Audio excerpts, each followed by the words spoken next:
Hi అండి, అందరికీ నమస్తే. నా రావణ్ బాస్ పార్ట్ 90. ఇంటికి వెళ్ళి భోజనాలు ముగిసిపోగానే స్టడీ రూమ్ లో పుస్తకాలు పట్టుకుని కూర్చున్నారు ఇద్దరు. కాసేపటి తర్వాత గొంతు సవరించుకుని, ఇంతకీ నీ ఫ్రెండ్ లవ్ ఏమైందిరా అని ఆకాష్ అడిగేసరికి ఆశ్చర్యంగా నోరు తెరిచాడు తేజ. ఏంట్రా అలా కప్పలా నోరు తెరిచావు అని విసుగ్గా అడగగానే, నువ్వు ఇలాంటి విషయాల గురించి కూడా అడుగుతావు అన్నయ్య అని అన్నాడు తేజ మరింత ఆశ్చర్యంగా. ఇక అసహనంగా ఊపిరి వదిలి, ఏదో క్యాజువల్ గా అడిగాను, దానికి ఎంత ఓవరాక్షన్ చెయ్యాలా? ఇలాంటి కథలు నా దగ్గర ప్లే చేసావంటే ఇక నిన్ను డ్రాప్ చేయడానికి నేను రాను అన్నాడు ఆకాష్.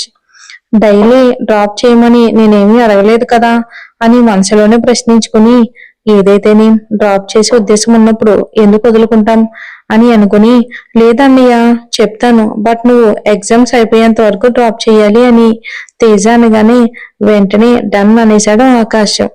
ఇక అంత త్వరగా ఒప్పుకోవటం వింతగా అనిపిస్తూ ఉన్నా, ఆకాష్ అమ్మాయిని చూసి ఫ్లాట్ అయ్యే రకం కాదు కాబట్టి ఇక అటువైపే అతని ఆలోచనలు పోవటమే లేదు. ఇక ఆతృతగా అతని వంక చూస్తున్న ఆకాష్ వైపు చూసి, ఏం ప్రపోజ్ చేయటమో ఏమో అన్నయ్య, ఆ అమ్మాయి వాణ్ణి ఒక ఆట ఆడుకుందంట. అమ్మాయిలు ముఖం మీదే నువ్వు చెప్పడం విన్నాను కానీ ఈ విధంగా నువ్వు చెప్పడం మాత్రం ఆమె దగ్గరే చూశాడంట అని నవ్వి, వాడు స్కూల్లో నా జూనియర్ కానీ వేరే కాలేజీలో జాయిన్ అయ్యాడు. పాపం 1 ఇయర్ నుండి ఆమెను ప్రేమిస్తున్నాడు. ఈ రోజు ధైర్యం చేసి చెప్పేస్తే చాక్లెట్ తీసుకుని వీణ్ణి బిస్కెట్ చేసిందంట అని బిగ్గరగా నవ్వాడు. అతని నవ్వుతో జత కలిపి నవ్వాడు ఆకాష్. ఆ మరుసటి రోజు బతిమాల్సిన అవసరం లేకపోయింది తేజకి. అతనే స్వయంగా బైక్ తీసి రమ్మని పిలిచి అతన్ని సెంటర్ దగ్గరే డ్రాప్ చేశాడు. దిగిన వెంటనే, ఇక వెళ్ళన్నయ్య, మళ్ళీ ఎగ్జామ్స్ తర్వాత రిసీవ్ చేసుకుందువు గాని అని అనగానే అతని ముఖం చిన్నపోయింది. ఆద్య కనపడలేదు. బహుశా ముందే వెళ్ళిపోయిందేమో. లేటుగా తయారైనందుకు తేజని మనసులోనే తిట్టుకున్నాడు. అలా ఎందుకు తిట్టుకుంటున్నాడో, ఎందుకు ఒకరి కోసం ఎదురు చూస్తున్నాడో కూడా అతని బుద్ధి ప్రశ్నించలేదు. అతని మెదడు పసిగట్టలేదు. తేజ లోపలికి వెళ్లేంత వరకు చూసి గాఢంగా ఊపిరి వదిలి కాలేజ్కి వెళ్ళిపోయాడు. మధ్యాహ్నం తొందరగా వచ్చేసి ఎదురు చూడడం మొదలుపెట్టాడు. తేజ కోసం కాదని మనసు చెప్తుంది. మరెవరి కోసం? గాఢంగా కళ్ళు మూసుకుని భారంగా ఊపిరి వదిలాడు. ఏమైందిరా ఆకాష్ నీకు? ఎందుకు ఏదో గాల్లో తేలిపోతున్నట్లు భూమి మీద ఆగట్లేదు? ఇది నువ్వు కాదురా, ప్లీజ్ నన్ను మార్చకు. మనల్ని మనమే బతిమాలుకునేలా చేసే వింత లక్షణం ప్రేమకుంది. ఇలా తనలో తాను మదన పడుతూ ఉండగానే ఇక ఎక్స్క్యూజ్ మీ అని ఒక అమ్మాయి గొంతు వినిపించింది. ఒక్క క్షణం ఆమె ఏమోనని సందేహం మెదిలి గుండె గట్టిగా కొట్టుకోగానే అడ్డుగా తిరిగి తను తన క్లాస్మేట్ అని తెలిసేవరికి నిరాశ చెందాడు ఆకాష్. ఆ నిరాశ నుండి విరక్తి పుట్టగా, అక్కి ఇప్పుడే చెప్పా కదరా ఆ అమ్మాయి గురించి ఆలోచించొద్దని, మనసులోనే తల బాదుకుని ఏం కావాలి అన్నట్లు కనుబొమ్మలు ఎగరేశారు. అతను అలా చూసేసరికి కాస్త భయంగానే అనిపించి ఒక క్షణం వెనక్కి తగ్గుదామా అనుకుని, ఇక ఆలస్యం చేయటం మంచిది కాదని మనసు చెప్తూ ఉండగానే చేతిలో ఉన్న రోజా పువ్వుని తీసి అతని ముందెట్టి, ఐ లవ్ యూ ఆకాష్ అని అంది. అది వినగానే చిరాకు అసహ్యం ఒక్కసారి చుట్టుముట్టగా అంతే అసహ్యంగా చూసి వెళ్ళబోయేవాడల్లా, ప్రేమించబడడం ఎవరికి మాత్రం ఇష్టం ఉండదు, అందుకే థ్యాంక్ యూ చెప్పా అని అన్న ఆద్య మాటలు గుర్తొచ్చి క్షణం ఆగి ఆమె వంక తిరిగి అన్యమస్తకంగానే థ్యాంక్ యూ అన్నాడు. అది వినగానే 1000 కాంతులతో వెలిగిపోతున్నట్లుగా ముఖం పెట్టి, అంటే నేనంటే నీకు కూడా ఇష్టమేనా, ఒప్పుకుంటున్నావా అని అంది ఆమె సంబరంగా. అది వినగానే, చిచి నువ్వంటే నాకిష్టమేంటి, ఇంకొకసారి ఇలాంటి పూలు పట్టుకొని నా వెనక్కి తిరిగావంటే మీ నాన్నతో చెప్పేస్తాను అన్నాడు ఆకాష్. అదంతా విన్న తర్వాత కాస్త భయం బాధగా అనిపించినా ఎక్కడో ఒక చిన్న ఆశ తొంగి చూడగా, లేదు నీకు కూడా నేనంటే ఇష్టమే, కావాలని నన్ను ఏడిపిస్తున్నావు కదూ అని అంది ఆ అమ్మాయి. ఇక ఆకాష్కి కోపం మామూలుగా రాలేదు. ఏ నోర్మి, ఇష్టం లేదంటే అర్థం కాదా? నువ్వు నాకు సిస్టర్ లాంటిదానివి, నా మీద అలాంటి ఆశలు పెట్టుకుని ఇలా బిహేవ్ చేయకు అంటూ అక్కడి నుండి వేగంగా వెళ్ళిపోయాడు ఆకాష్. ఆకాష్ తిట్టిన తిట్ల కంటే సిస్టర్ అన్న మాట ఎక్కడో గుచ్చుకున్నట్లు అనిపించి ఏడుస్తూ వెళ్ళిపోయింది ఆ అమ్మాయి. సాఫ్ట్ గా చెప్పడం చాలా కష్టం, అది అందరికీ రాదన్నమాట. అని మనసులోనే అనుకుంటూ కాలేజీ లోపలికి చూశాడు. అప్పుడే పరీక్ష అయిపోయినట్లుంది. అందరూ బయటికి వస్తున్నారు. ఒక 5 నిమిషాల తర్వాత బయటికి వచ్చింది ఆద్య. ఎరుపు రంగు టాప్ లో తెలుపు రంగు ట్రౌజర్లో మెరిసిపోతుంది. నవ్వుతున్న ఆమె ముఖాన్ని చూస్తూ ఉంటే ఎవరు నవ్వునప్పుడు కూడా అంత ఆనందంగా అనిపించలేదు అతనికి. అంత సంతోషంగా ఉంది ఇప్పుడు.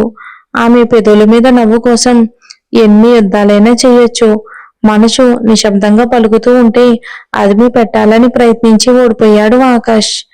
ఇంతలో తేజ వచ్చిన సంగతి గమనించకుండా అలాగే చూస్తూ ఉండిపోయిన ఆకాష్ని చూసి అన్నయ్య అంటూ చిన్నగా తట్టాడు. అతని పిలుపుతో ఇహాలోకంలోకి వచ్చి ఆమె నుండి చూపులు మలచి పద ఇంటికి వెళ్దాం అన్నాడు. ఆకాష్ వైఖరి విచిత్రంగా ఉన్నా ఏమీ అనలేక నిశ్శబ్దంగా ఉండిపోయాడు తేజ. సాయంత్రం స్టడీ రూమ్ లో ఎవరి టేబుల్ దగ్గర వాళ్ళు కూర్చొని చదువుకుంటూ ఉండగా అన్నయ్య చాక్లెట్ తినాలనిపిస్తుంది, ఫ్రిడ్జ్ లో ఉన్నాయా, నీకు తీసుకురానా అని ఉత్సాహంగా అడిగాడు తేజ. అతని మాటలతో ఏదో ఆలోచిస్తూ తలూపాడు ఆకాష్. వెంటనే ఇక ఫ్రిడ్జ్ లో కిట్ క్యాట్ చాక్లెట్ ని తీసుకొచ్చి పుస్తకంలో తలదూర్చిన ఆకాష్ ముందు పెట్టగానే తలెత్తి చూశాడు అతను. ఆ చాక్లెట్ చూస్తూనే 5 మినిట్స్ వేస్ట్ చేసినందుకు పెనాల్టీ అని ఆద్య అన్న మాటలు గుర్తొచ్చి బయటికి నవ్వేశాడు ఆకాష్. ఇద్దరు ఉన్న గదిలో సడన్ గా అలా అకారణంగా అతను నవ్వు వినిపించేసరికి ఒక్కసారిగా గుండె జల్లుమనగా వీపు చరుచుకుంటూ ఏంటన్నయ్య అలా నవ్వుతున్నావు అని అడిగాడు గోముగా తేజ. వెంటనే తనని తను సర్దుకుని ఏం లేదురా ఏదో జోక్ గుర్తొచ్చింది అని చెప్పి కవర్ చేశాడు. ఆకాశ స్వభావం గురించి దాదాపుగా తెలిసిన తేజ ఏ మాత్రం నమ్మలేదు. ఏదో ఉందని అప్పుడు అర్థమయ్యింది అతనికి. ఇది మొదటిసారి ఆకాష్ మనసు అతన్ని కాదని మరొకరు వెంటబడడం. ఆమె నవ్వు, ఆమె ముఖం, ఆమె మాటలు ఎప్పుడు మనసు నిండా కలవరాన్ని పెంచుతూనే ఉంటాయి. వాటి నుండి తప్పించుకోవటం మహా కష్టమైపోతుంది అతనికి. రోజులు గడిచిపోతున్నాయి. పరీక్షలు దగ్గర పడ్డాయి. ఇక తర్వాత ఆమెను చూడడం దాదాపుగా అసాధ్యమే. కాస్త దిగులుగా అనిపించింది. అయినా అసలు ఎందుకు అతనికి బాధ? అతనేమైనా ఆమెను ప్రేమిస్తున్నాడా? దీన్ని ప్రేమని అంటారా? లేదు, కాదేమో. అతని ఆమెను కేవలం ఒకవైపు నుండి చూస్తున్నాడేమో. ఆమె గురించి ఏమీ తెలియదు అతనికి. అయినా అంతా తెలిసినట్టు అనిపిస్తుంది. ఇది భ్రమేమోరా ఆకాష్ మనసుతో నిశ్శబ్దంగానే చెప్పుకున్నాడు. ఆద్య కూడా అందరిలాంటి అమ్మాయి ఏమోనో. అతని పొరబడుతున్నాడేమో. మనసు అబద్ధం చెప్తుందేమో. దానికి తెలియని నిజం ఏమన్నా ఉందేమో. కొత్తగా ప్రశ్నలని సృష్టించుకున్నాడు ఆకాష్. ఆమెకు దూరంగా ఉండేందుకు ప్రయత్నించాలి అనుకున్నాడు. తనంతటా తానుగా ఇకెలా ఉండలేడని ఇన్ని రోజుల్లో అతని ప్రయాణం రుజువు చేసింది. ఇక ఆమెను కూడా ఈ పోరాటంలో భాగం చేయాలి అనుకున్నాడు. అతనికి నచ్చని పని ఒకటి చేసినా సరే ఆమె నుండి తేలిగ్గా తప్పుకుపోగలడు అనుకున్నాడు అతడు. ఇక ఆఖరి రోజు ఆద్య ఖచ్చితంగా అతన్ని చూడాలి. ఆ చూపు చాలు అతని వైపే రెప్పార్పకుండా చూసేలా ఆమెను ఉరుకొల్పుతుంది. ఆమె గురించి మరింత తెలుస్తుంది. తెలిస్తే మరింత అర్థమవుతుంది. అర్థమైన ప్రతి విషయంలోని లోపాలను చూడొచ్చు. ఆ లోపాలే అతని జీవితాన్ని ఎప్పట్లా చేస్తాయనుకున్నాడు. పరీక్ష ఆఖరి రోజు. ప్రతిరోజు జనాలతో నాకు సంబంధం లేదు అన్నట్లుగా ఒక మూలన నిలబడి ఉండే ఆకాష్ ఈ రోజు కాలేజ్ లోపలికి అడుగు పెట్టాడు. చేతిలో ప్యాడ్ పట్టుకుని ఒంటరిగా బయటకు వచ్చింది ఆద్య. అప్పటికే ఆమె స్నేహితులు బయటకు వచ్చేసినట్లున్నారు. పరీక్ష ముగిసినా సరే సమయం పూర్తిగా కాకుండా పేపర్ ని ఇన్విజిలేటర్ ఇచ్చే అలవాటు లేదు ఆమెకి. పేపర్ చేతిలో ఉన్న చివరి నిమిషం వరకు కూడా అందులో మనం రాసిన తప్పులన్నీ సరిదిద్దుకునే అవకాశం ఉంటుంది. ఆ అవకాశాన్ని క్షణం కూడా కోల్పోకూడదు అనుకునే మనస్తత్వం ఆమెది. అనుకోకుండా ఆమె పైనుండి కింద వరకు చూసేశాడు ఆకాష్. ఇంతకు ముందు ఎవరిని చూడనంత తీక్షణంగా చూశాడు తనని. ఎవరిని గమనించినంత గాఢంగా గమనించాడు. మెదడు అనుమతి లేకుండా మనసు చేస్తున్న పోరాటం, మది పడుతున్న ఆరాటం అది. ఏనాడు ఒక్క చోట నిలవని అతని కనులు రెప్పార్పడాన్ని మొదటిసారి మర్చిపోయాయి. తొలి ప్రేమ, తొలి వలపు, తొలి ఆకర్షణ. ఏమనాలి దాన్ని? అర్థం కాలేదు అతడికి. ఆమె తప్ప ఈ ప్రపంచంలో వేరొకరు అందంగా లేదా? ప్రపంచంలో ఆమె కొత్త అందగత్త. అవును, మాటికే అంతే. ప్రపంచంలో ఆమె కొత్తే ఆడపిల్ల. ఆమె మాత్రమే అందం, ఆమె మాత్రమే లోకం. ఎక్కడ లేని ప్రత్యేకత, ఎన్నడూ ఎరగని ఆప్యాయత, ఏ చోట చూడని సౌందర్యం ఆమె సొంతం. ఆమెకు ఎదురుగా వెళ్ళడం మర్చిపోయి అలాగే చూస్తూ ఉండిపోయాడు. ఆకర్షణలు తేనె తీగల్లా చుట్టుముట్టే తమాకమైన వయసు ప్రభావమేమో. చుట్టూ ఉన్న అమ్మాయిలు అతన్ని చూస్తూ ఉండిపోగా ఆద్య మాత్రం ప్యాటికి బిగించిన ప్రశ్నల పత్రాన్ని చూసుకుంటూ వచ్చింది. సరిగ్గా ఆకాష్ ఎదురుగా వచ్చేసరికి అనుకోకుండా చేయి జారిపోయిన ఆమె ప్యాడ్ ని వంగి తీసుకునే లోపే అందించింది ఆమెకు పరిచయం లేని ఓ చెయ్యి.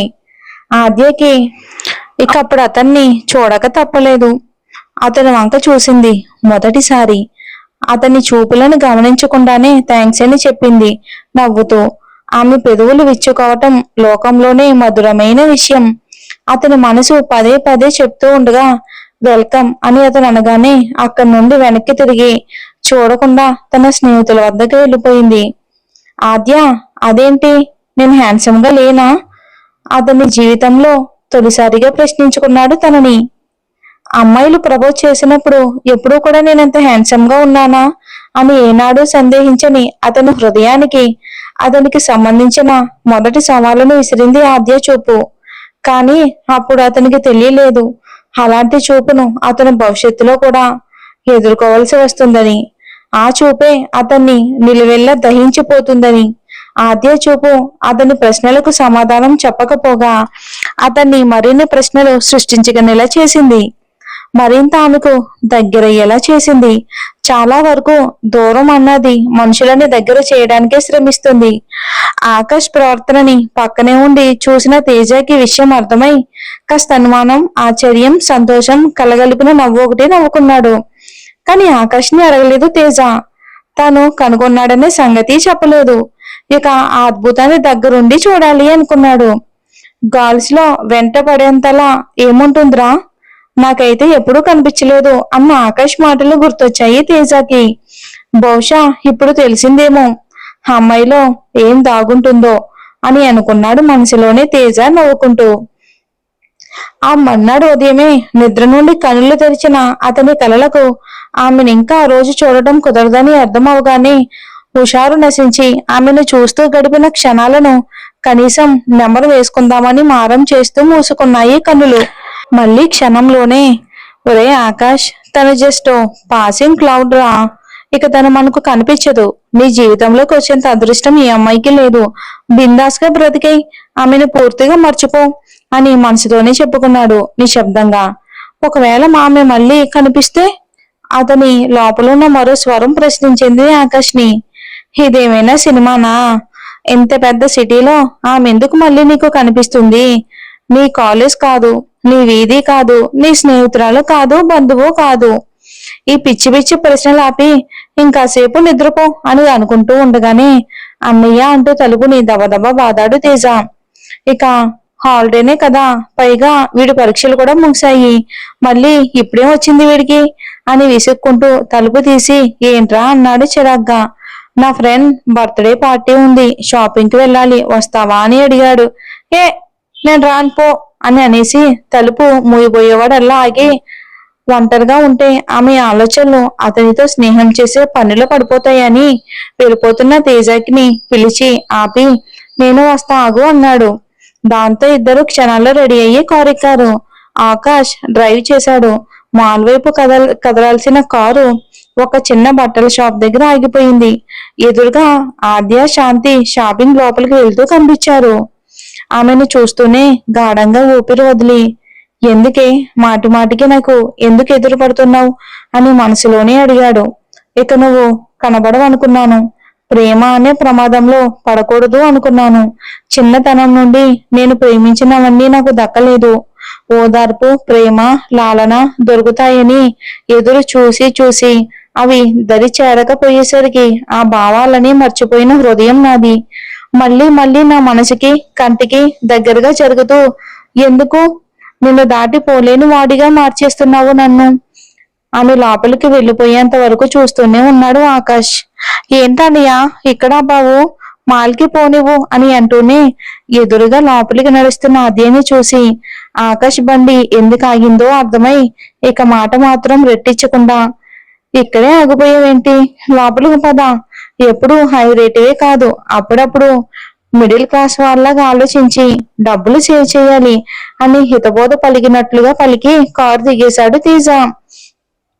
అతను దిగిపోతే ఏదో ఒకటి చెప్పి ఆ షాప్ లోకి వెళ్లేలా చేయగలిగేవాడేమో ఆకాష్. కానీ తేజ అలా అనేసరికి పూర్తి బాధ్యత అతని మాటలపై నెట్టి నేరమంతా అతని అంగీకారం మీద వేసి వీడు దిగిపోతే బాగుండు అని మనసులోనే అనుకుంటూ కారు దిగేశాడు. ఇక లోపలికి నడిచారు ఇద్దరు. బయట నుండి షాప్ చిన్నదిగా కనబడుతున్నా లోపల మాత్రం విశాలంగా ఉంది. ఆకాష్ కళ్ళు ఆద్యాన్ని వెతికే పనిలో ఉండగా వాళ్ళని చూసి బాగా డబ్బున్న వాళ్ళని అర్థమైందేమో. షాప్ యజమాని స్వయంగా వచ్చి ఏం కావాలి సార్ అని వినయంగా అడిగాడు. అదే సమయంలో లేడీస్ సెక్షన్ వైపు ఆద్య కనబడగా ఆమెను చూసి తేజవంక చెయ్యి చూపించి, వీడికి బర్త్డే డ్రెస్ కావాలి, మంచి కాస్ట్లీ డ్రెస్ లేటెస్ట్ ఫ్యాషన్ వి చూపించండి అని చెప్పేసి పక్కనే అతని కోసం వేసిన కుర్చీలో కూర్చుని పోయాడు ఆకాష్. సరే సార్ అనేసి పక్కనే కౌంటర్ దగ్గర ఉన్న ఎంప్లాయీకి ఆకాష్ వాళ్ళని చూసుకోమన్నట్లు తలూపి అక్కడి నుండి లోపలికి వెళ్ళిపోయాడు. ఆకాష్ నెమ్మదిగా నిలబడి బట్టలను చూస్తున్నట్టు చూసి ఆమె మాటలు వినబడేలా ఆద్య వాళ్లకు మరింత దగ్గరగా జరిగాడు ఆకాష్. అంకుల్, మొన్న నా ఫ్రెండ్ మీ దగ్గర తీసుకుందంట ఈ డ్రెస్ చూపించండి అంటూ ఫోన్ లో ఉన్న ఫోటోని చూసి అతని ముందు పెట్టింది ఆద్య. అతను దాన్ని చూసి ఆ డ్రెస్ ని తీసేవగానే చూస్తూనే ఆద్య కళ్ళు భూమి మీద ఆగలేదు. కాస్త చక్కటి కనకాంబరం రంగు, బాగా ఉంది, మెరిసిపోతూ ఉంది. మెడకి కాస్త కిందిగా మరియు నడుం దగ్గర మధ్యస్థ పరిమాణం ఉన్న బంగారు రంగులో పూల డిజైన్ ఉంది. పైన మెడ నుండి నడుం వరకు సమాంతరంగా ఉండి నడుం నుండి కింద వరకు గొడుగులా సాధ్యమైనవి పొరలున్నాయి.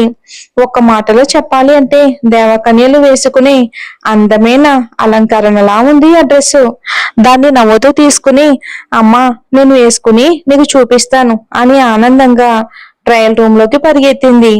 ఆమె సంబరాన్ని చూసి నవ్వుకుంటూ ఎలాగో షాపింగ్ వచ్చాను కదా అని మరిన్ని దుస్తులు కొనే పనిలో పడ్డారు శాంతి గారు. కాసేపటికి బయటకు వచ్చిన ఆద్యాన్ని చూసి దాదాపుగా షాప్ లో ఉన్న వాళ్ళంతా కళ్ళు పెద్దవి చేసి చూశారు. నిజంగా భువికి దిగివచ్చిన దేవ కన్యలా ఉంది ఆమె ఆ డ్రెస్ లో.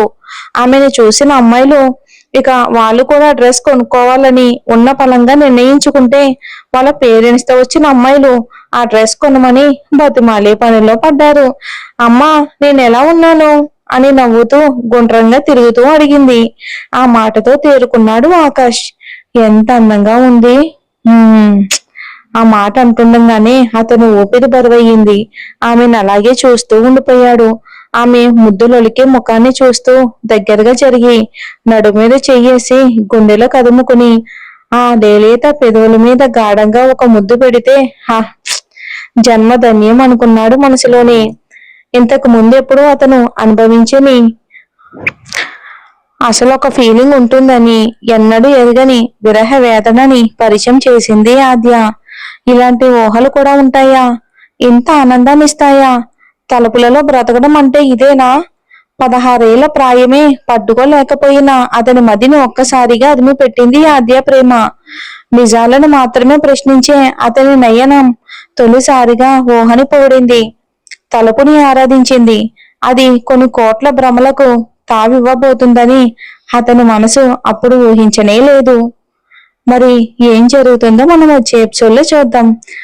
అంతకు ముందు ఎపిసోడ్ లో మనం చెప్పుకున్నాం గుర్తుందండి, ఆద్య శాంతితో షాపింగ్ వెళ్తుందని, ఇలా ఎగ్జామ్స్ టైంలో ఒక అతను ప్రపోజ్ చేశాడని, ఇవన్నీ కూడా అంతకు ముందు జరిగినాయే. ఎందుకే ఆకాష్ పక్కనే ఉన్నాడన్నమాట.